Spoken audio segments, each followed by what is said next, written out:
Dentro do tema Revelações na série No Zero de Vídeo, nós vamos conversar agora com Bosco Viegas, tarólogo, numerólogo, autor de 2 livros sobre numerologia e um homem muito enfronhado nos mistérios da vida, nos planos da inteligência que não são os mais comuns. Eu vou conversar com o Bosco sobre a verdadeira natureza de Cristo. Bosco, Jesus Cristo está no auge da moda.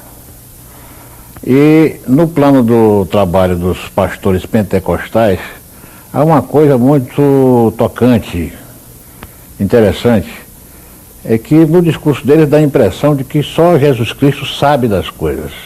Dentro dessa ânsia do ser humano de descobrir do que se trata, quem somos, de onde estamos vindo, o que estamos fazendo aqui, o que é transmitido para uma grande massa é que só Jesus Cristo sabe das coisas, ninguém mais sabe mais nada.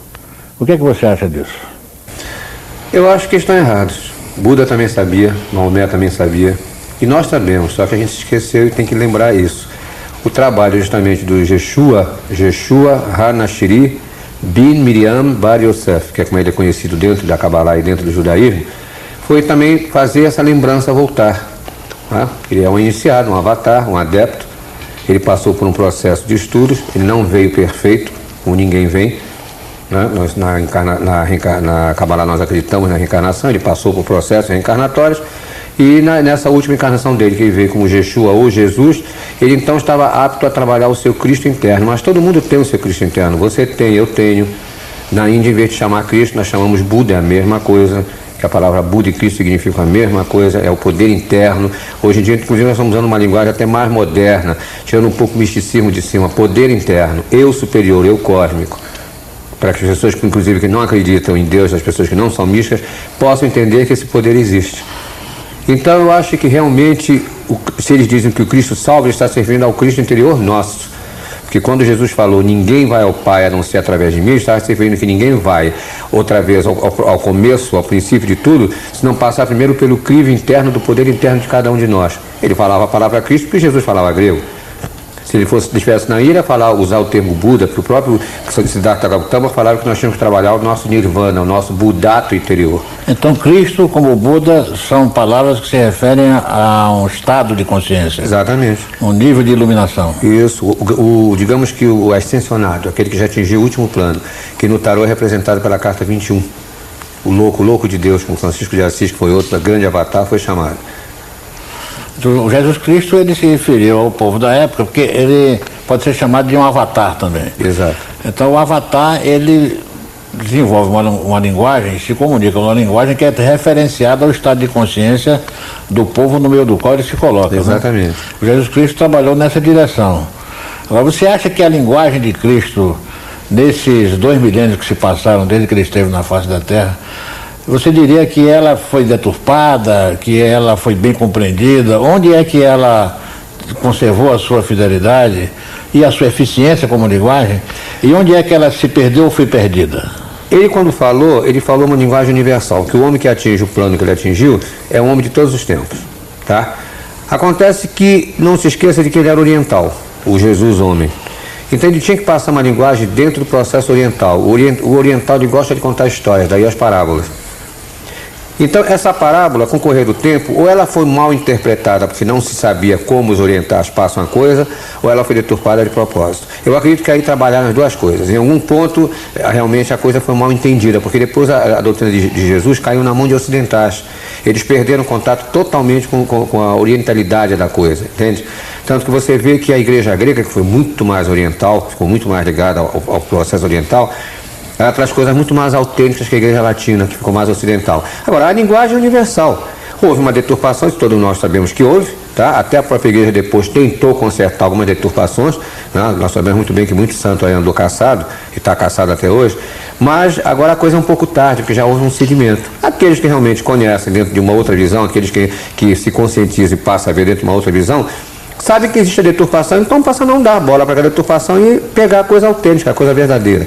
Então você vai descobrir que realmente a linguagem é universal moderna, porque o universal é moderno em todos os tempos. Ele falava ele falava principalmente centralizando o poder do homem dentro do próprio ser humano, porque nós somos a finalidade da criação. Então nós somos os herdeiros da criação. É como se você fosse, a humanidade fosse aquele aluno que estuda, o pai paga a universidade, a finalidade que o pai tem é que o filho se forme, que o filho se torne praticamente a altura dele, do pai. É o caso da divindade, do Criador em relação a nós, entende?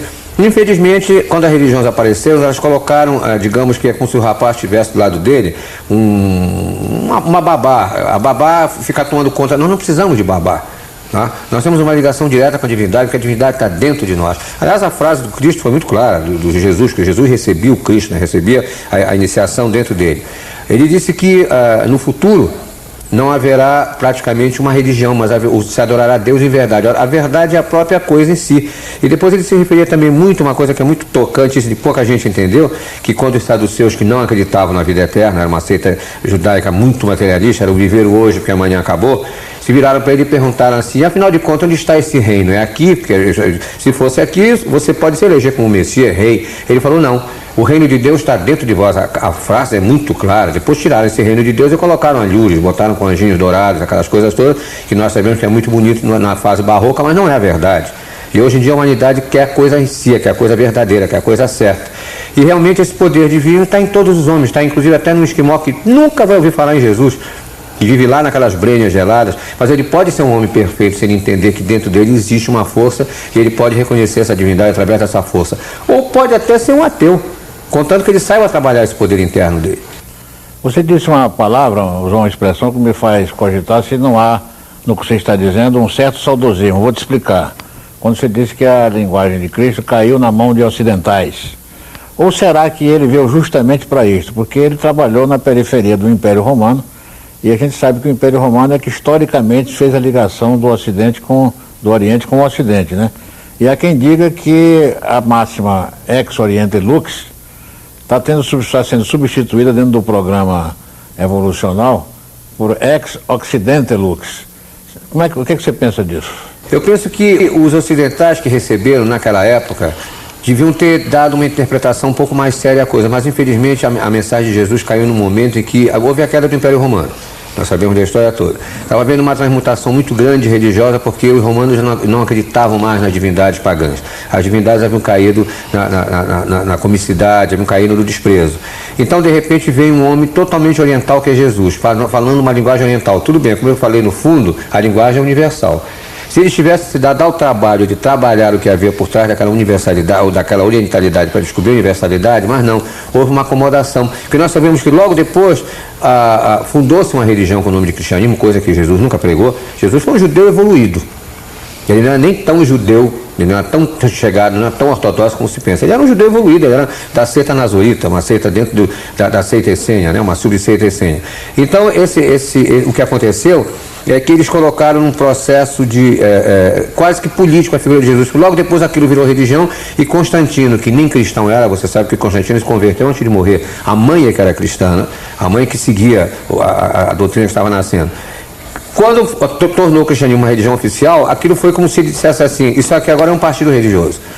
Então foi um corre-corre para colocar o Jesus não mais como um ser enviado, como antigamente ele era chamado, mas o próprio Deus, a própria figura de Deus manifestada. Então foram praticamente 4 séculos de discussão para saber se ele era o homousios ou homousios, ou seja, se ele era igual a Deus, se ele era o próprio Deus, aquela confusão toda que nós sabemos, até o famoso Concílio de Nicéia, né? Que foi o golpe de Estado religioso. A partir de agora em diante, o credo é esse. E foi aí que realmente se formou o processo, que eu acho que aí começou o erro.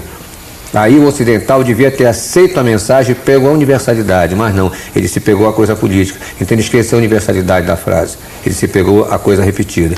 E nós temos o que é hoje um cristianismo todo dividido, que não é a verdadeira mensagem dele. Onde a religião se casou com o Estado, né? Foi a partir daí. Exatamente. Você falou nos essênios, fale um pouco da história dos essênios para situar a figura de Cristo dentro desse quadro. Eu vou ter que dar uma recuada. Moisés, quando... nós sabemos que o monoteísmo judeu praticamente começou em Abraão, mas foi Moisés que praticamente codificou esse monoteísmo. Quando Moisés codificou esse monoteísmo, note bem, Moisés lidou 40 anos com 72 tribos, que depois ele transformou em 12 tribos, que eram as 12 tribos calcadas em cima dos 12 signos do zodíaco. Então o que aconteceu? esse Deus que ele passou, naquele momento o povo hebreu estava engatinhando, e você, quando lida com criança, você tem que passar uma certas historinhas, uns certos medos à criança, para que a criança te obedeça. Então foi passado um Deus ciumento, um Deus zeloso, um Deus que não queria que o povo adorasse outro Deus, ou ele castigaria, um Deus praticamente quase que tribal. Mais tarde, quando a coisa ficou mais perfeita, mais codificada dentro do sacerdócio, a criação do templo, apareceu uma figura chamada Hillel. E Hillel, ele veio com a missão de mostrar que Yahvé, que depois se tornou Jeová, que ao pé da letra seria o eu sou o que sou, porque o verdadeiro nome da divindade dentro do judaísmo é Errad, aquele que não tem nem começo, nem princípio, nem fim. Depois ele se torna sou, quando ele se torna relativo, o Criador. E finalmente o eu sou, quando começa a ação da criação, e o eu sou o que sou, que é o ser dentro do homem. Que essa que é a revelação que Moisés teve no Sinai. Então o que aconteceu? Aconteceu que a divindade, Hillel tentou mostrar a divindade que realmente ele era, a divindade universal, não um Deus tribal, não um Deus de rancores nem de inveja, mas um Deus de amor. E a partir de Hillel, então, criou-se um grupo que chamava-se os Essaias. Aquele que seria mais tarde, hoje em dia nós temos os racídicos, praticamente uma continuação disso. São os devotos, aqueles que seguem a Devekut, a devoção, que seria no indiano correspondente a Bhakti, o amor divino. E com o correr do tempo, essa seita aumentou, essa seita cresceu, eles faziam meditação, eles viviam retirados dos grandes centros, havia um grupo deles que aceitavam mulheres, outros não, e começaram também a haver pequenas seitas dentro. Uma dessas seitas foram as seitas dos nazoritas, que eram aqueles que não cortavam o cabelo e aqueles que achavam que tudo que eles aprendiam não era para ser guardado e ficar dentro dos conventos essênios, mas que tinha que ir para a rua, tinha que ser passado. E foi o caso de Jesus. Jesus era um nazorita e não um nazareno. Ele não nasceu em Nazaré, ele era um nazorita. Ele deve ter nascido sim em Cafarnaum, e essa é a grande verdade, e deve ter sido registrado em Betlém, porque Betlém naquela época era o lugar em que o governo romano tinha colocado uma espécie assim de posto do governo, e lá as pessoas tinham que ir lá então para se registrarem. Ou então, segundo os próprios rabinos sabem, há uma pesquisa sobre isso, ele teria de nascer em uma gruta essênia em Betlém. E qual era a característica dessa seita que ele pertenceu, esse ramo da seita essênia? Uma entrega total à divindade, um trabalho total da sua força interior, e tentar mostrar aos homens que o Deus Pai e o Deus Mãe também, porque Jesus sabia muito bem que a parte feminina de Deus dentro do judaísmo é a Shekinah, é a luz divina, que depois foi deturpada com o nome de Espírito Santo. Embora o nome seja masculino, a figura que representa é feminina, a pomba, a baticol, não é um pombo, é uma pomba. Porque embora o judeu tivesse um certo receio de falar a palavra feminina junto com Deus, porque o Deus de Israel dá a impressão que é um Deus machista, mas não é um Deus neutro, mas ele tem o seu lado feminino, a Rokhmah, a sabedoria, a Shekinah, a luz divina, que nós sabemos que toda a criação é dual, não pode ser uma coisa primária, mas tem que haver o dual junto com o primário. Então Jesus passava isso através do amor divino, e esse que realmente foi a doutrina dele. Claro que ele nasceu e apareceu numa época que havia um choque de várias doutrinas. Sabe-se que hoje em dia havia naquela época de Jesus perto de mais 230 seitas hebraicas. Elas se reuniam dentro do grande templo, discutiam, brigavam entre elas. As mais fortes eram dos fariseus, que eram uma espécie assim de judeus ortodoxos, zelosos, e os saduceus, que eram totalmente materialistas. Olha o choque, 880. E de repente aparece uma seita neutra, que não é nem tão ortodoxa, mas também não é material. E essa seita, que eram os essênios, tem como figura principal, embora ele pertencesse a uma subseita essênia, a figura de Jesus. E a própria figura do Batista, que não era primo de Jesus, mas foi um grande mestre essênio, e é o Canaã, o Ioná. Aquele período que Jesus, segundo o Evangelho, passou recolhido, ele esteve entre os essênios o tempo todo? Não só teve entre os essênios, como viajou. Nós sabemos hoje em dia que as colônias judias naquela época eram muito grandes. Encontravam-se na Pérsia, que é hoje o atual Irã, e principalmente na Índia. Eu inclusive passei um Kippur na Índia com judeus chineses e indianos. Então Jesus viajou para todos esses lugares, porque eram lugares inclusive de informação, eram lugares digamos, de foco de iniciação. E você tem uma prova contundente disso na visita que ele recebe de 3 iniciados, que depois mais tarde foram chamados de 3 reis magos.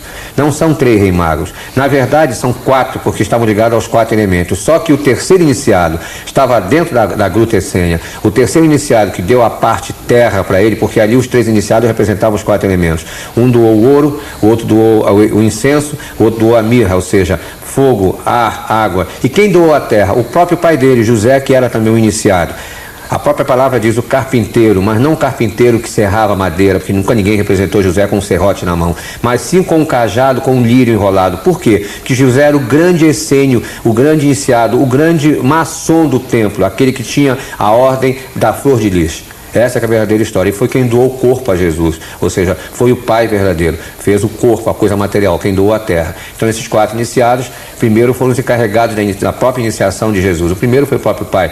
Depois o pai desencarna muito cedo.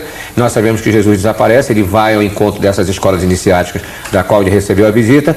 E a grande iniciadora final de Jesus, que embora o Evangelho não deixe transparecer muito, mas os próprios padres depois, com o respeito que tem a ela, mostraram isso, é a própria Miriam, a mãe, que era também uma essênia. Jesus tinha irmãos carnais? Carnais teve, porque José, quando casou com Maria, ele era viúvo. E, pasme, ele tinha um irmão gêmeo. É mesmo? Sim. Como é que você sabe disso? Porque os rabinos sabem a verdadeira história de Jesus. Você, para saber a história de um japonês, você tem que estar no meio dos sacerdotes japoneses que sabem o que acontece no Japão. É o caso de Jesus com os rabinos. Sempre souberam, foram proibidos de falar, foram perseguidos para não poder falar a verdade. Mas se você for um pouco policial, você nota isso no próprio Evangelho. Você sabe que o Evangelho sofreu muita tesourada. Mas muitas dessas tesouradas deixou fiapinhos. E existem 3 fiapinhos que mostram bem essa ligação do irmão gêmeo. Primeiro fiapo, que é fortíssimo, São Tomé. Não existe a palavra Tomé como homem entre os hebraicos. A palavra Tomé significa tome, gêmeos. Tanto que havia o jogo do Urim e do Tumim. Tumim é o plural de tome, ou seja, as pedras iguais, as pedras gêmeas. Então foi criado um São Gêmeo, que não existe essa palavra. Segundo, naquele momento em que Judas leva os soldados para prenderem Jesus, que não foi uma traição, se depois quiser me perguntar isso mais tarde eu te explico, ele fala assim: aquele que eu beijar, aquele é Jesus de Nazaré. Ora, os soldados romanos e os soldados do templo estavam outros de saber que os essênios, quando se encontravam, se beijavam entre eles. Era um costume de fraternidade. Então, não havia necessidade do Judas dizer que ia beijar Jesus. Se ele disse que ia beijar Jesus, é porque, sendo que era a 6ª hora, ou seja, já entrado na noite, 7, 8 horas, que Jesus tinha acabado de fazer o Seder, que é aquele banquete pascal que os judeus fazem no Pêssar, já era escuro. Se no dia 2 gêmeos podem enganar, imagina de noite. E todos eles cobertos com aquela roupa de branco como eles se vestiam. Então os soldados podiam prender o irmão gêmeo. Então ele falou: aquele que eu beijar, aquele sim, é Jesus de Nazaré. E a terceira mostra, que é uma coisa muito clara, é quando Jesus se materializa, faz a projeção astral dele, o corpo etérico dele, e aparece para os discípulos na famosa cena do cenáculo, da paz seja convosco, né? A única pessoa que toca nele, que ele deixa tocar, é justamente a única pessoa que tem a mesma vibração dele, ou seja, o irmão Tomé, que seria no caso quem? Judas Tadeu, que é o famoso primo irmão de Jesus, que os padres dão um favor tão grande a ele, que é o santo mais adorado, é o santo que mais tem igrejas. Por que não dão em tanta igreja São Pedro ou São João Evangelista? Mas você, em qualquer lugar católico que vá, tem sempre uma igreja de São Judas Tadeu, que realmente era o irmão gêmeo. Olha, é uma tradição oriental que foi repassada para nós através da eubiose, foi onde eu tive conhecimento disso, que Jesus tinha sim um gêmeo, mas não seria um irmão, mas um turco. O turco, nessa tradição, é um ser criado porque ele tem capacidade para isso. Estou explicando mais para o espectador, que talvez não saiba, embora muitos certamente o saberão, e que é um duplo, né? Criado por um ser que tem potencial, capacidade e direito para isso, né? Então Jesus teria criado esse turco, que se chama Krivatsa, sabe-se o nome dele. E Krivatsa é que, segundo essa tradição, morreu na cruz, em lugar do próprio Jesus. Seria o mesmo gêmeo, não? Não. Eu vou te explicar isso dentro da Cabala, tá? Rapidinho. Nós sabemos disso também. Nós sabemos, inclusive, que quando você tem um irmão gêmeo, é muito mais fácil de você criar um ser nesse sentido. Tanto é verdade que nós vemos isso na própria Umbanda. Cosme, Damião e Dom. Cosmos, Daimon e Um, ou seja, a energia que vibra de 12 irmãos gêmeos. Ora, o próprio irmão de Jesus também era o iniciado. Então, eles criaram realmente, só que na linguagem cabalística você não pode dizer o termo que você usou. Nós usamos o termo golem.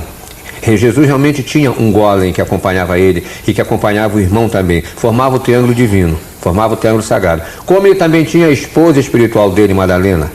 E o casamento foi nas bodas de Canaã, oficiado pela própria Maria. Por isso que Maria obriga a encher as talhas de água, que depois se transforma em vinho. Ou seja, é o simbólico do espírito que tem que descer a matéria e se transforma o quê? Um ser físico que possa pregar. O vinho é o sangue. Então nós sabemos que ele teve esse duplo etérico, vamos dizer assim, materializado, e que inclusive os muçulmanos aceitam essa tradição também, né, que não foi ele que foi crucificado na cruz.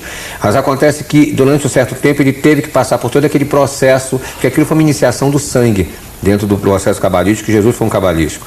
Mas depois, no momento exato da crucificação, realmente ele se desmaterializou e quem tomou conta foi o corpo etérico, o duplo etérico. Né? Mas quem vibrava ao outro lado, quem trabalhava a coisa, era o próprio irmão.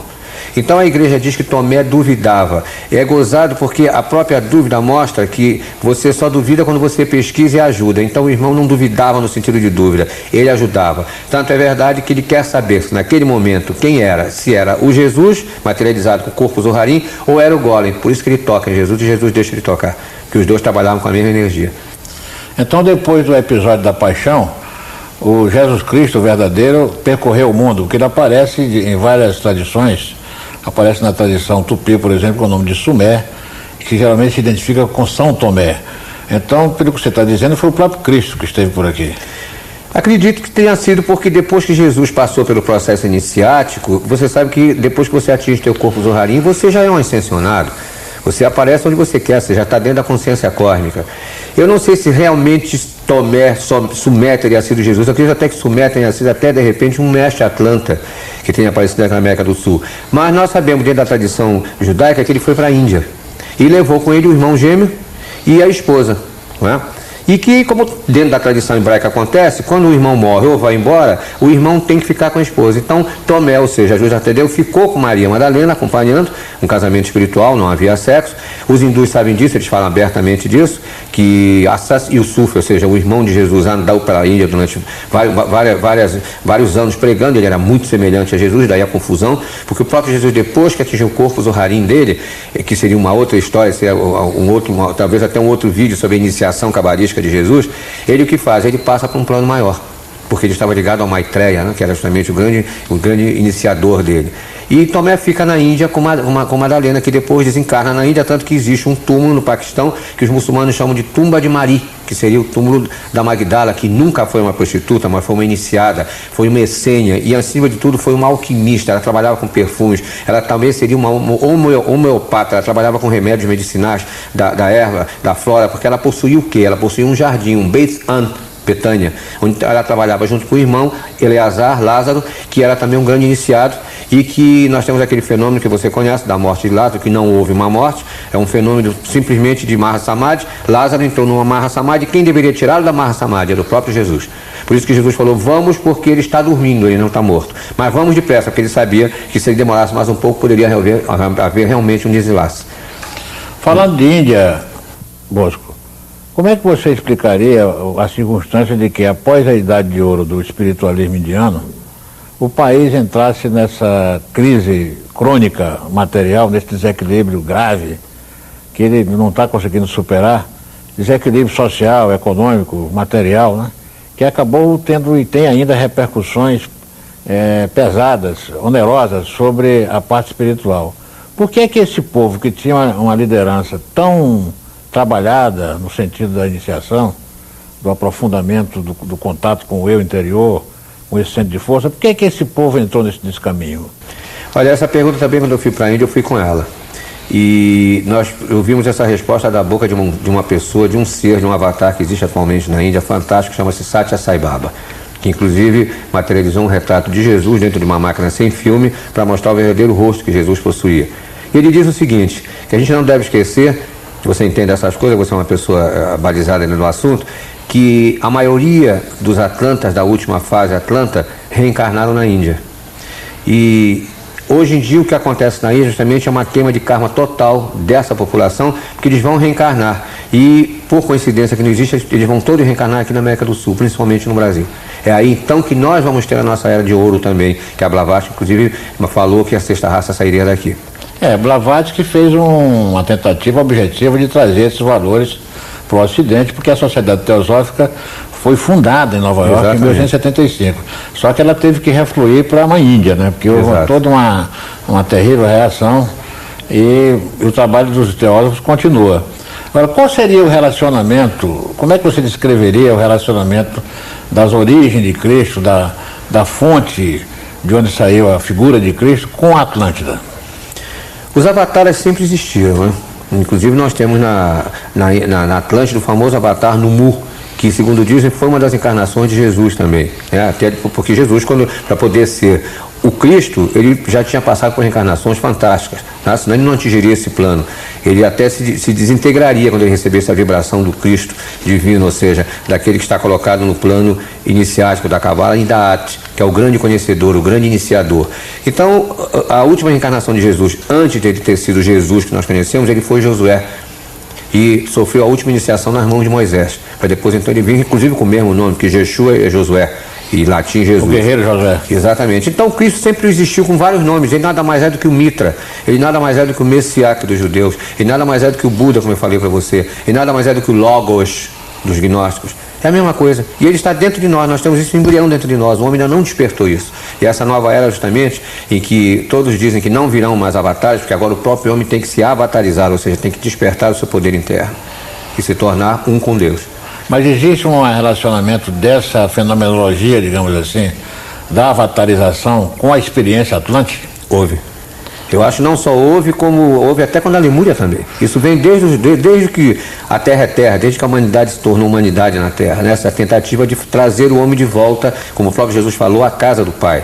E essa casa do Pai nós situamos no número 3, porque Jesus sempre fala no 3, reparou essa ligação de Jesus com o 3, no terceiro dia eu destruo esse templo, que não era o templo, mas os 3 corpos, físico, mental e astral dele, que ele realmente transforma e fotografa, explode o corpo atômico, fotografa no que hoje a gente chama de Santo Sudário, que é uma coisa inexplicável pelos cientistas, que estão meio alucinados, porque aquilo ali é uma fotografia tridimensional, outra vez o 3, porque é binar, o Sefira, em que realmente fica o plano criativo daqueles que se tornam tão evoluídos que eles começam a participar da própria criação do universo, junto com a divindade, ou seja, são os Elohim.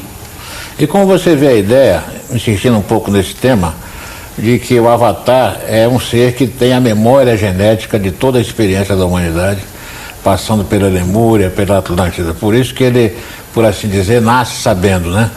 Ele não começa a ensinar quando bebê, porque ele precisa desenvolver o instrumento da fala. Há um problema de coordenação motora que vem com a idade no esquema biológico, né? Mas ele seria um ser que tem a memória genética, então ele, em vez de nascer apenas sabendo mamar, que o bebê humano, se ele não sabe mamar, ele perece, né? Ele nasce sabendo de todo o cabedal da experiência, da informação que essas civilizações acumularam, né? Desenvolveram, a Lemúria, a Atlântida e tal. O que você acha dessa forma de colocar a figura, o conceito de Avatar? Eu acho fantástico, porque realmente para nós o Avatar, dentro do estudo cabalístico, ele volta a ser o grande Atom, o grande Atma. Por isso que na Índia eles são chamados de Mahatma, ou seja, a grande alma. Eles, por um processo de evolução tão grande, eles voltam outra vez ao começo de tudo. Então eles entram na consciência cósmica. Eles são realmente o próprio verbo divino explicando através do ser humano. Por isso que se chama a palavra divina. Por isso que os hindus chamam a consciência de Krishna, que foi outro grande avatar, né?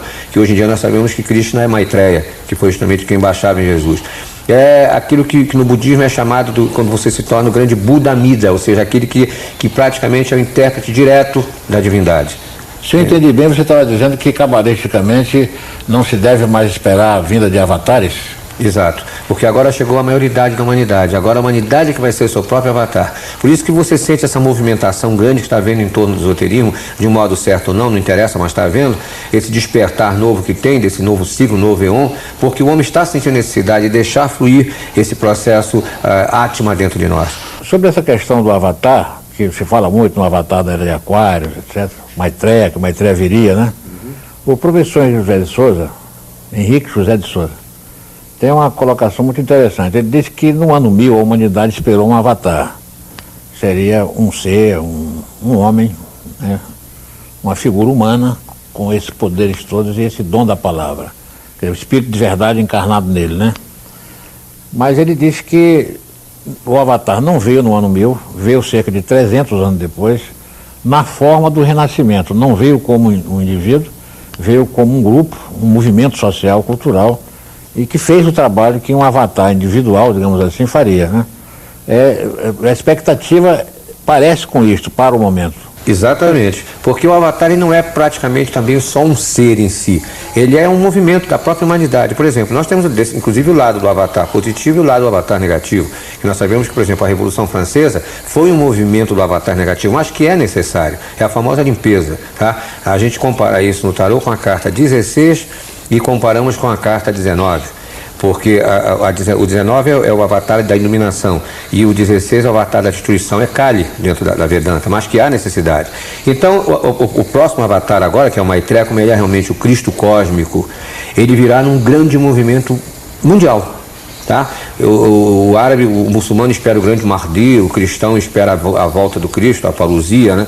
O judeu espera o Messias, e outras religiões esperam uma série de coisas, e o próprio povo, nessa expectativa mesmo, sem se entender, espera o quê? A descida de uma nave. Repara como está tudo dentro de um contexto que espera alguma coisa que vem de fora. O disco voador é muito símbolo disso, inclusive o próprio formato do disco voador, o círculo, Ouroboros, aquele que nunca acaba, é o círculo, é a formação de um novo ciclo, de uma ideia cósmica de complementação total que está vindo e que vai ser dentro do próprio ser humano, do próprio despertar da nossa serpente, o trabalho das duas serpentes, Samer e Nahash, a passiva e a ativa. É o nome védico do disco voador, do OVNI, Vimana.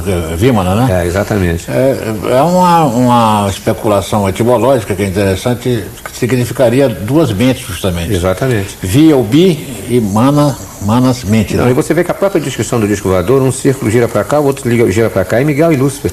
É a matéria e a antimatéria. Certo. Nós estamos falando da Trindade, né? O número 3. O próprio nome Maitreya é a conceituação do 3, né? 3, exatamente. 3 poderes, 3 vezes poderoso. Uhum. E eu gostaria de falar sobre a concepção vulgar, digamos assim, da Trindade, que fica faltando, parece que a figura da mãe, que você tem Pai, Filho e Espírito Santo. Você mencionou de passagem alguma coisa a respeito. Desenvolve um pouquinho esse tema. Dentro do judaísmo não existe... Maria, né? Exato. Dentro do judaísmo não existe uma trindade propriamente dita. Existe o que nós chamamos de triângulo divino, que é o triângulo básico da árvore, que é Keter, Chokhmah e Binah. Dentro do cristianismo foi criada uma trindade mais concreta, tá? Então nós temos o Deus Pai, nós temos o Deus Filho e temos o Espírito Santo. Mas nós sabemos que o Espírito Santo, eu já falei para você, é a Shekinah, por isso que é representado pela pomba. Entretanto, os padres foram um pouco mais inteligentes nisso, porque o que aconteceu? Eles pegaram a figura de Maria, a mãe de Jesus, e colocaram a figura de Maria numa coisa que estava faltando, ou seja, a adoração à mãe divina. Tanto que naquele livro, As Brumas de Avalon, no final do livro, quando a Morgana está indo embora, as sacerdotisas estão tristes porque acabou o culto da mãe divina, ela olha para uma imagem que está dentro do convento, de Maria, com a criança no colo, e diz assim, não, o culto da mãe divina não acabou, ele apenas mudou de nome, realmente é verdade. Nós sabemos que a ânima mundi dos gnósticos nada mais é do que a própria imagem da Senhora da Conceição, da concepção, a mãe que concebe, ou seja, a grande criação do universo todo, como também o ser Jesus redentoriza, aquele que redentoriza, aquele que redentra dentro de você para tirar o teu poder interno. Então, inteligentemente, a igreja foi obrigada a fazer isso porque ela se deparou, de repente, quando a doutrina cristã apareceu, com o culto de Ísis no Egito, com o culto de Deméter na Grécia, com o culto da grande mãe Cibele entre os romanos, com o culto de Estar no que restava da Babilônia, naquelas tribos fenícias, aquela coisa toda. Então, ele tinha que situar também o culto da mãe divina. Então, Maria tomou esse lugar. Quando se fala em a vinda do Avatar, há uma expectativa predominante, talvez a maioria das pessoas sinta assim, de que haverá uma transformação catastrófica, né? Um cataclismo planetário, enfim, que essa mudança, essa transmutação interior, transmutação do estado de consciência, vem junto com uma catástrofe de nível planetário. O que é que você sabe disso? Olha, eu posso te dar duas explicações do que a gente sabe dentro do processo que eu estudo, do grupo que eu faço parte, cabalístico. O primeiro processo catastrófico já está acontecendo dentro do próprio ser humano, que o primeiro apocalipse é o interno. Tá? Nós estamos sentindo que há uma tendência numa grande parte da humanidade de se autodestruir.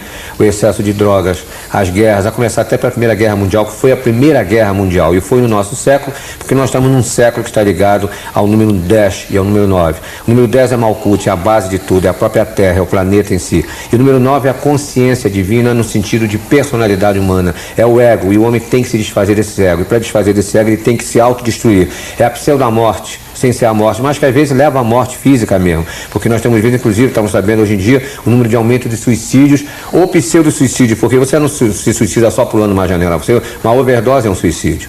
O excesso de bebida, o excesso de uma série de coisas. Então, esse primeiro cataclisma já está acontecendo. O cataclisma planetário, nós sabemos que já houveram vários cataclismas. Eu não acredito em fim do mundo, não há fim no mundo. Há renovação. É a própria história da borboleta, que para poder se renovar, ela destrói a crisálida, ela se mata, ela se autodestrói para que venha uma nova vida. Acontece com o ser humano toda hora. Nós destruímos o nosso veículo, o corpo, para renascer outra vez no mundo espiritual e retomar depois um outro corpo pelo processo que eu não chamo nem de reencarnação. Eu não gosto dessa palavra, porque eu acho que ela ficou um pouco viciada. Eu gosto de usar reciclagem. A gente se recicla em cada reencarnação. É um termo novo que a gente está usando dentro do nosso grupo e que eu acho fantástico. Para sair um pouco daquele marresmo da reencarnação. Então o que eu acho é que o que está acontecendo é isso. Nós vamos ter realmente o apocalipse, pode ser passível de algumas coisas acontecerem na Terra, porque você está sentindo a mudança. Nós não temos mais ordem em sentido de temperatura, de estação. Nós sabemos muito bem que o homem está usando e abusando do planeta Terra. Chega uma certa hora que se você começar a abusar da tua casa, ela começa a descascar uma parede, cai um pedaço da parede, arrebenta um pedaço do assoalho. Não vai a casa cair toda, claro, mas você vai ter consciência quando a coisa começar a acontecer. E isso vai acontecer em certos lugares da Terra. E já está havendo esse processo de conscientização também. Por isso que o eco da coisa, a logia, já está sucedendo. E o mar vai ter um papel muito grande nessa transformação, né? A água é limpeza, a água onde tudo começa, a água é o próprio ventre da mãe. Você é um homem que tem viajado muito e tem conversado com muita gente em várias partes do mundo sobre esses mistérios todos, né? E você teve alguma indicação do que está programado, que será possível no futuro imediato em termos de mudança da face da Terra? Quando eu estive na Índia, nós conhecemos uma pessoa na Índia chamada Nila Baba, que é considerado o melhor astrólogo de lá. Nila Baba. Nila Baba, é muito amigo, inclusive, do Sai Baba, é uma pessoa que é um médico, inclusive, não é uma pessoa qualquer. E ele apenas deu um conselho para a gente que em 1997, depois disso, a gente não ficasse mais em litoral, fosse ele qual fosse. Porque ele explicou a situação. Ele disse que a tendência, por causa dessas queimações, todas estão havendo em florestas, esse uso meio alucinado da força atômica, a tendência é vir o efeito estufa. E com isso, todo o gelo que existe nos polos vai começar a derreter e vai aumentar, vai engrossar o volume de água. E vai haver uma invasão natural das águas em certas terras. Não acredito que seja uma coisa assim catastrófica, divina mesmo, mas haverão sim, e pode prejudicar a vida das pessoas que moram no litoral. Tá? Nós estamos vendo aqui mesmo no Rio que certas praias nossas estão começando a desaparecer devagarzinho. Tá? Eu tenho muito respeito ao mar, porque eu sei que o mar é o princípio e o fim. A própria palavra mar vem de mãe, não é? Mar. E tem a ver com a letra 3 também, né? Exatamente, aí é que está. Quer dizer, tudo assim, o tridente de Shiva, né?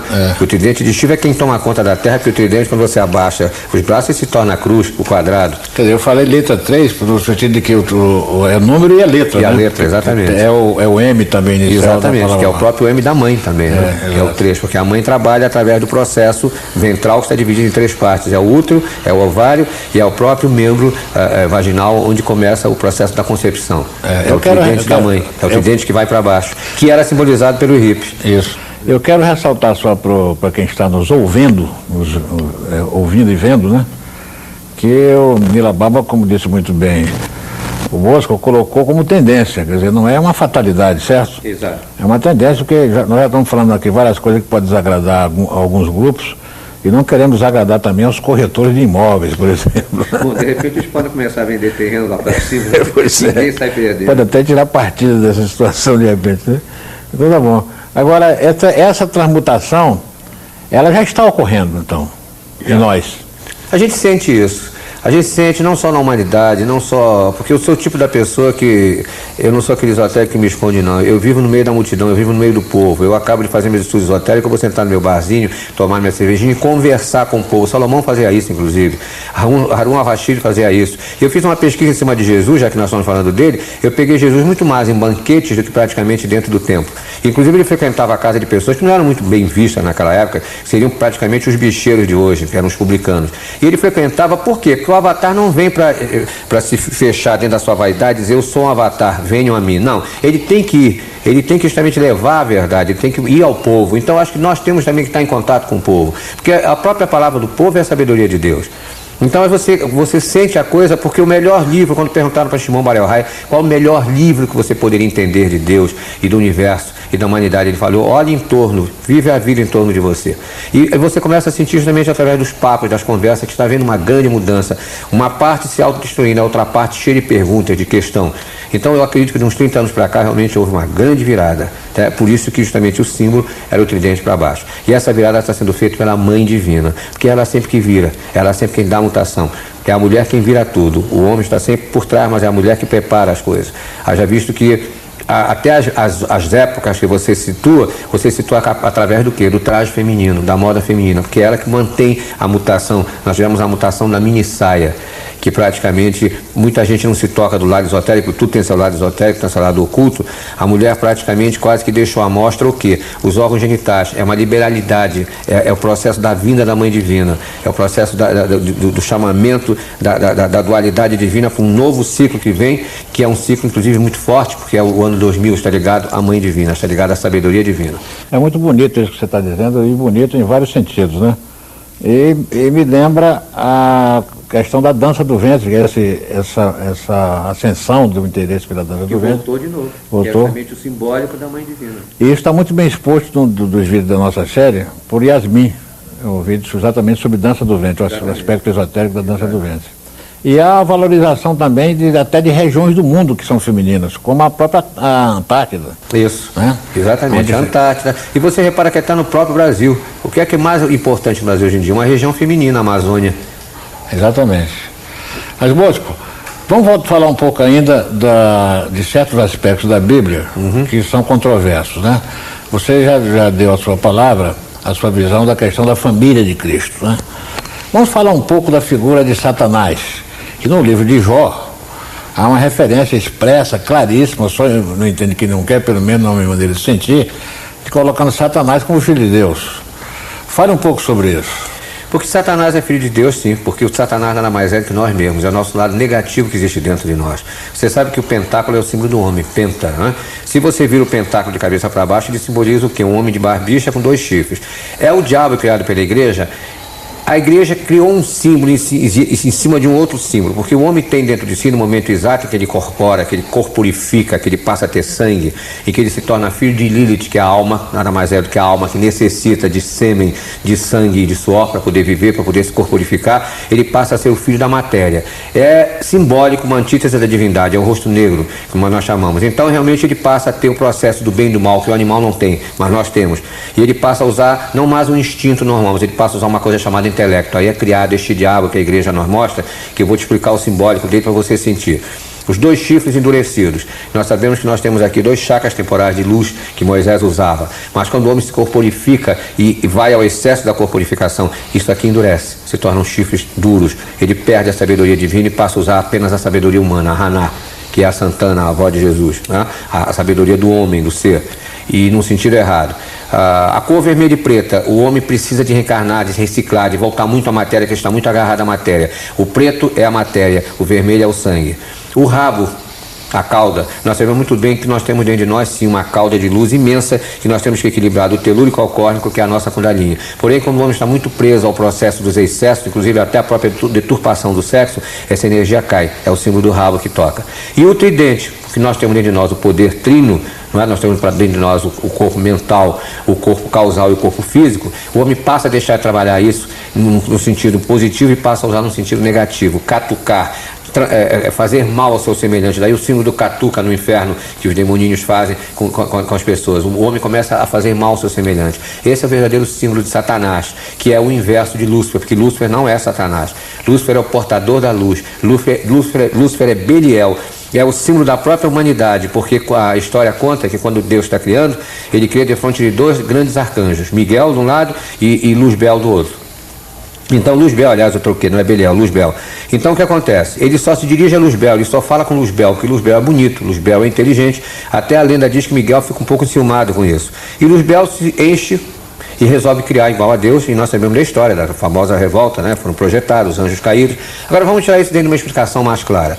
A própria ciência sabe muito bem que quando começa a movimentação de partículas no universo, essa movimentação está presa a dois processos de matéria e antimatéria. Miguel é antimatéria, é energia pura, que não precisa encarnar. Mas por que Luzbel é bonito? Por que Luzbel é inteligente? Porque ele é matéria, somos nós que vamos corporificar. Então realmente nós somos o Filho de Deus. A história de Jó está ligada a isso, que o próprio Jó trabalha o processo dele como sendo a própria humanidade. A humanidade, ela vem rica de coisas materiais. Jó era rico. Depois a humanidade passa por um processo kármico, que podem acontecer centenas de desgraças aqui na Terra, porque isso aqui é um planeta cumpridor. Né? Mas depois o homem, quando encontra o seu Deus interno, ele passa a ser rico da graça divina. É aquele terceiro estágio da vida de Jó, em que ele volta a ser outra vez rico, mas um rico consciente. Então, por isso que no meu tarô, Jó está dentro de um triângulo, ele é o eremita, o buscador. Então, o Satanás, o Filho de Deus que ele está referindo, é ele mesmo. O Satanás que não entende a coisa ainda e pensa que o homem só é rico quando tem dinheiro, quando tem casas, quando tem prosperidade, dois materiais. O que Deus não é contra isso, mas você saiba ter aquilo. Você saiba ter o copo d'água na mão, tomando água sem se engasgar, como dizem os zen budistas. É essa a história. E como eles são irmãos, parece que eles estão se fundindo dentro da nossa consciência, exatamente, né? Exatamente. Porque o próprio pendurado, quando ele desce, ele mostra uma tentativa a trabalhar essa parte negativa nossa da matéria, que é necessária. Nós temos que ter. Tanto que a criança nasce de cabeça. A criança sai por debaixo da mãe. É o simbólico do pendurado. Isso aparece inclusive num trocadilho, né, que os trocadilhos são reveladores, já dizia o velho Freud, né? De democracia como o governo do demo, né? Isso. Afinal, é o regime do povo, né? Não, e a palavra demo, que vem de daimon do grego, né? Que eu falei, o daimon é o contrário do cosmos, mas é o equilíbrio do cosmos. Miguel jamais, em hipótese alguma, poderia trabalhar com a sua espada se ele não estivesse lá embaixo esperando como base dessa espada o tridente de Lúcifer. Porque o tridente de Lúcifer da espada de Miguel forma o quê? O número 4, a verdadeira criação, a básica. Bosco, há duas tendências, dois movimentos muito presentes, muito fortes dentro desse quadro geral de transmutação, que a gente chama de nova era, a era de Aquários, etc., que é o movimento da autoajuda e o movimento da cura holística, que já é moda se dizer autoajuda. Eu tenho certeza que dentro de pouco tempo não vai mais se dizer cura, vai se dizer também autocura, uma palavra muito mais fiel, né? Qual é a contribuição, no seu entender, de Cristo nesse processo? Porque esteve aqui conversando outro dia conosco com o médico Paulo Araújo, que trabalha em cima da medicina cristã, da ciência cristã, a ontologia médica, né? Ele diz que Cristo é um professor de medicina. Ele situa Cristo como um homem que veio, um ser, uma inteligência superior, que veio dar o roteiro da verdadeira medicina, da medicina ontológica. Como é que você vê isso? Ele falou certo, só que eu te dou mais uma ligeira explicaçãozinha. Não esqueça que Jesus, sendo essênio, os essênios sabiam lidar com a homeopatia, tá?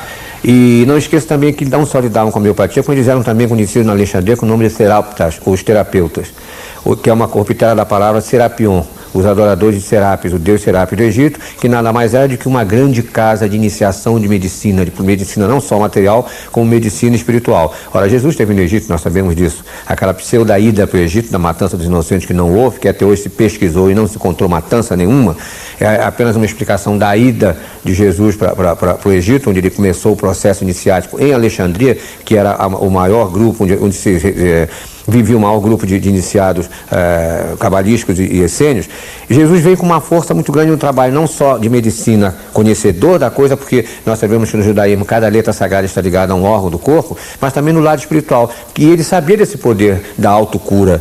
Tá? Tanto é verdade que ele dizia, vai que a tua fé te curou, vai que o teu poder te curou. Se a pessoa não estivesse harmonizada com ele perguntava sempre às pessoas, tu crês? A coisa não aconteceria. E tem um milagre de Jesus que pouca gente se toca, que ele dá uma aula para os discípulos dele. Os discípulos tentam desacatar, tentam até que praticamente competir com eles. E trazem um cego e dizem assim, mestre, este é um cego de nascença, como quem diz assim, se vira, que essa é brava. E o que ele faz? Ele abraça o cego, pergunta se o cego crê, ou seja, cria o processo energético do movimento da coisa holística em si e, ao mesmo tempo, a autocura, porque ele desperta a energia da crença, da força, do poder interno do cego. E ele dá uma aulinha muito rápida de homeopatia e de um trabalho também de uma homeopatia muito mais poderosa que nós não conhecemos. Porque o que ele faz? Ele cospe no chão. Faz um barrinho com o dedo e coloca no olho do cego e o cego passa a ver. E ele usa aquela famosa frase que aí só um avatar pode usar, né? Teu karma, teus pecados estão perdoados, ou seja, há um alívio kármico nesse momento. Ora, o que é que ele faz ali naquela homeopatia? Nós sabemos que a terra da Palestina, de Israel atual, É uma terra vitrificada, é uma terra muito cheia de cristal, é uma terra castigada pela vibração, castigada não, abençoada, vibrada pela vibração do raio solar. Então, aí ele usa o quê? O cuspe. O que é a saliva? Que nós sabemos que hoje em dia a saliva é uma coisa curativa e sempre foi usada como coisa curativa no Oriente. A saliva é um dos caminhos da materialização de uma coisa chamada ectoplasma. Ele usou o dedo, nós sabemos que do nosso dedo saem energias. Ele fez o trabalho do movimento pendular e ao mesmo tempo o movimento espiral da criação. Ele materializou ali a energia que ele precisava para fazer o quê? Materializar o cristal dos olhos do cego. O Paulo Araújo, que eu citei, ele vai mais longe. Você falou homeopatia, eu perguntei ele sobre homeopatia, ele disse, olha, a homeopatia também é material, só que ela usa uma porção menor de matéria do que a alopatia, né? Ele defende que a medicina prescinde de todo esse material, de qualquer apoio material. A medicina que ele exerce é completamente mental. Eu contra-argumentei com ele dizendo o seguinte, mas o nível de consciência geral exige uma certa teatralização. Há um apoio, às vezes numa vestimenta, numa coisa, né? Mesmo numa ritualística e tal, num traje, alguma coisa.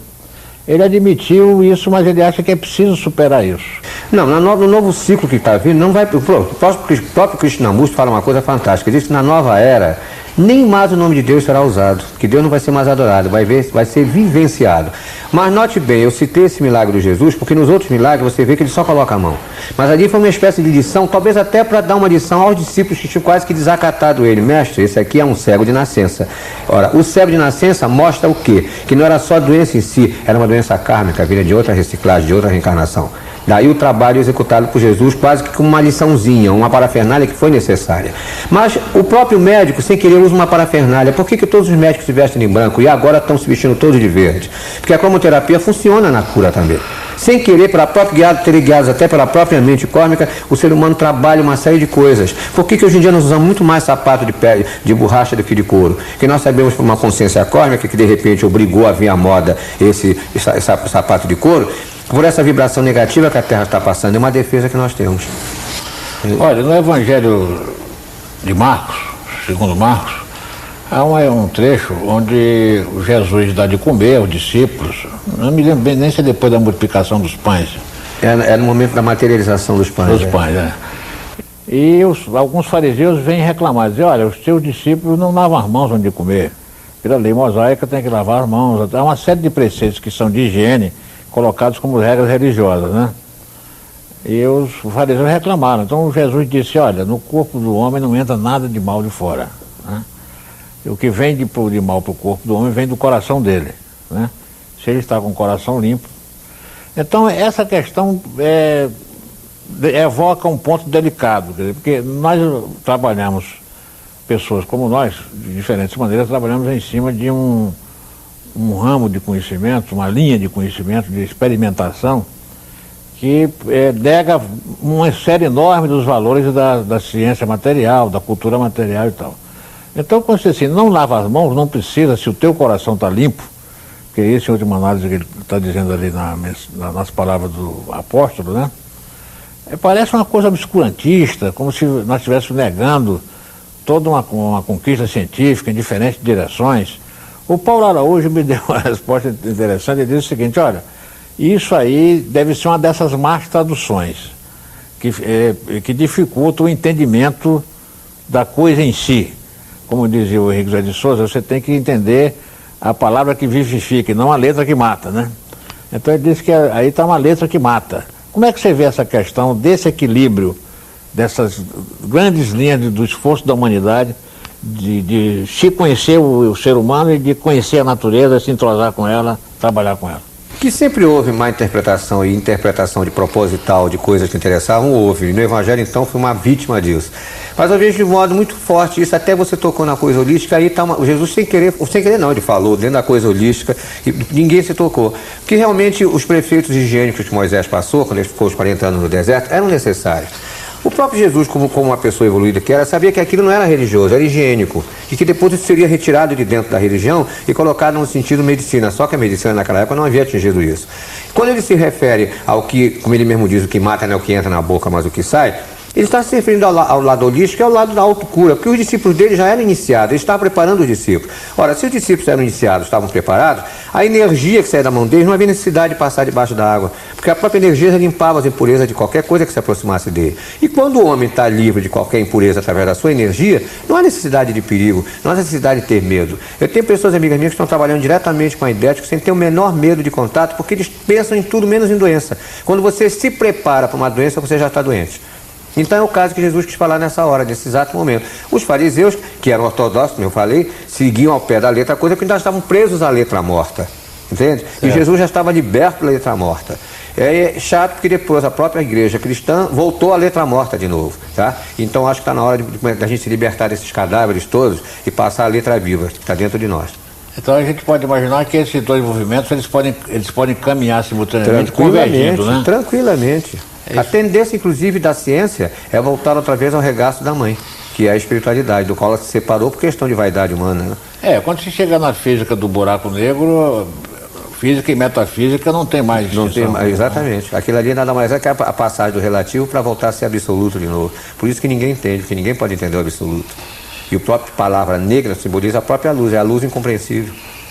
Me diga uma coisa, como é que você situaria a ideia de Cristo, os ensinamentos, dentro de uma realidade contemporânea? Eu quero falar especificamente da informática.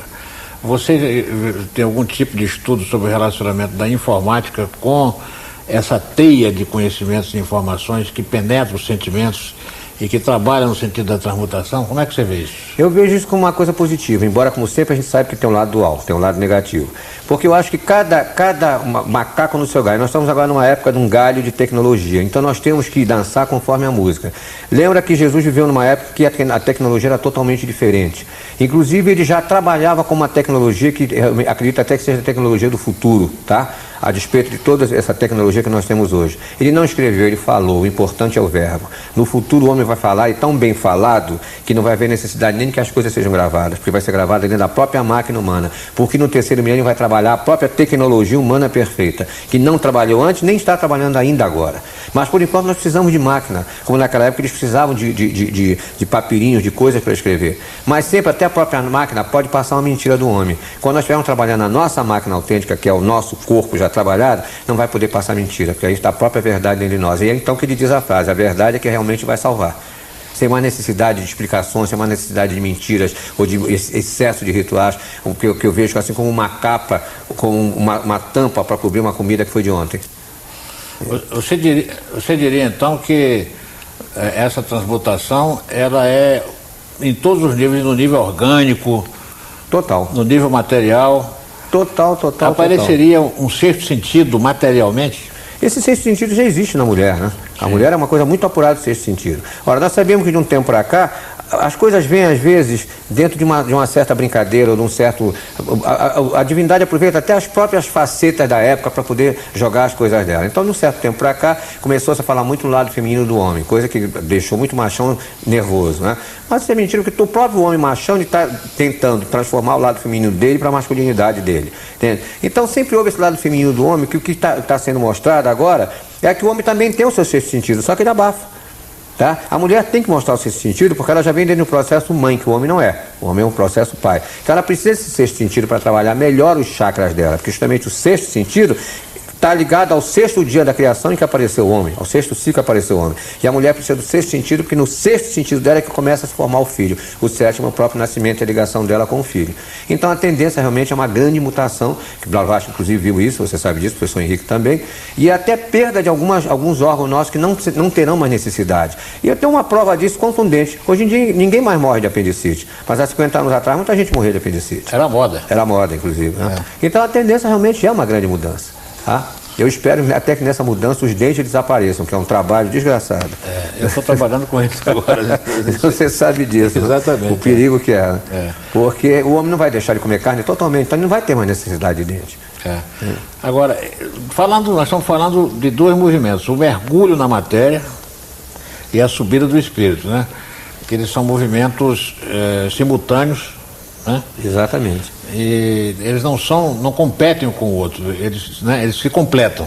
Mas essa complementação é muito interessante, eu vou te mostrar através da numerologia, porque o 1 e o 10, o 1 é a vinda de tudo, o 1 sai do ovo cósmico, e no 10 ele volta ao ovo cósmico. Então são as 1001 noites, tá? Que eram contadas por uma mulher chamada Sherazade, que nada mais é do que Shintizade, até as letras hebraicas, tá? Que levam o quê? Ao autoconhecimento. Por isso que todos os contos da 1001 Noites são contos iniciáticos. É uma preparativa de você descer e voltar. É o jogo iniciático do ioiô que os portugueses trouxeram do Tibete. A subida e a descida. O Mário Rossi de Luna diz que são as 1001 noites, que são as 1001 vicissitudes. Exatamente. Do ser humano. O que é que ela faz, a Sherazade? Ela tenta salvar a vida dela, ou seja, o que é que Shin e Tizad fazem dentro do ser humano? São letras que estão ligadas a uma percepção para que o homem se salve, se redentorize, se redentrize. Redentre, aliás, né? Para poder conhecer o seu poder interior. E a irmã chamava-se Dinazarda, que é Din, é Geburá, é o karma. Ela ajudava a irmã. O karma justamente ajuda o homem no seu processo. Entende? E o sultão chamava-se Shariar, que nada mais é do que Shariar, a palavra sagrada que fica acima de Da'at, que é aquele que apenas executa a lei divina neutramente. Você mesmo falou que as potestades são neutras. Bosco, eu gostaria que falássemos um pouco também sobre a ligação de Jesus Cristo com a grande fraternidade branca e o governo oculto do mundo. Inclusive você sabe que o credo cristão prova isso, né? Tem uma passagem do credo cristão que ele diz assim: no terceiro dia desceu aos infernos. Ora, dentro do verossímil da coisa, Jesus não ia passear no inferno, que a própria doutrina diz que quem estava no inferno jamais seria salvo. Então seria até um ato de sadismo e debochar das pessoas que estavam no inferno. Então não é o inferno que a igreja fala que ele desceu. Sim? Mas sim, ao interior da terra, assim, no processo alma mundi, para encontrar com quem? Com o grande Senhor do mundo, com Melquisedeque, e ao mesmo tempo trabalhar a renovação da luz luciferina, tanto que você vê que Jesus é sempre representado com um manto vermelho e a vibração luminosa de Jesus, que nós sabemos disso dentro das fraternidades, qual é? É a rubi dourada. Até hoje, no sacramento da ordenação, o ordenando, aquele que vai ser sacerdote, padre católico, jura ser sacerdote da igreja de Melquisedeque, né? Mas eles têm que fazer isso, né? Porque existe a parte mística do cristianismo, que Lydie Bitter tão bem escreveu. E note uma coisa interessante também, que esse grupo que eu pertenço chama a atenção. A descida ao inferno também pode ser uma descida, já que foram 3 dias, como sempre o 3, dentro de um processo de trabalhar os seus próprios 3 corpos básicos e descer dentro do próprio eu inferior e eliminar toda a negatividade do eu inferior que o ser humano tem. Porque o próprio Jesus foi, segundo o Evangelho fala, tentado pelo demônio, que não foi uma tentação do demônio, mas sim uma autotentação. Ele botou para fora naquele momento todo o seu processo, ele fez uma espécie de daime interior sem o daime, né? Botou para fora todo o processo negativo que havia nele. Essa que é a verdadeira tentação do diabo. Bom, nós vamos falar com o Bosco novamente num outro vídeo sobre o relacionamento de Jesus Cristo com a grande fraternidade e o governo oculto do mundo. Não vamos esgotar o assunto todo dessa vez, porque o assunto é inesgotável. Então fica para a próxima.